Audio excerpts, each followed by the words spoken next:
Binigyang diin ni Kidapawan Bishop Jose Colin Bagaforo Didi ang kahalagahan ng 9 na araw ng paghahanda o simbang gabi bilang mas malalim na paglalakbay ng mga mananampalataya patungo sa Pasko, hindi lamang bilang tradisyon, kundi bilang panahon ng paglilinis ng puso at isipan.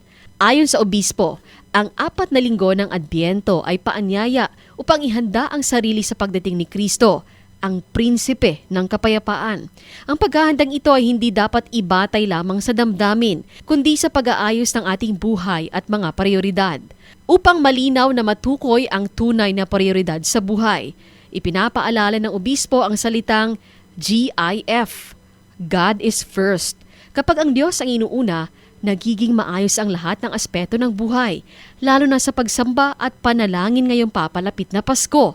Binanggit din niya ang kahalagahan ng pastoral visitation, hindi lamang upang mangaral, kundi upang makinig sa kwento at hinaing ng mga tao, lalo na sa mga lider ng parokya.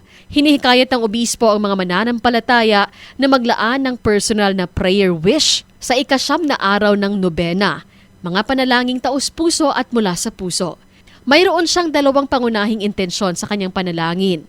Una, para sa kanyang personal na bukasyon bilang obispo at sa kanyang paglilingkod sa diocese. Ikalawa, isang panalangin na kanyang hinihiling na samahan ng lahat, panalangin para sa pagkakaisa at pagkakasundo ng buong bansa. Ang ginapangayo ka nato walay lain kung dili sa atong pag-andam hinautunta nga limpyuhon pod nato ang atong mga kasing-kasing, limpyuhon pod nato ang atong mga kalag aron sa pag-abot sa Pasko meaningful.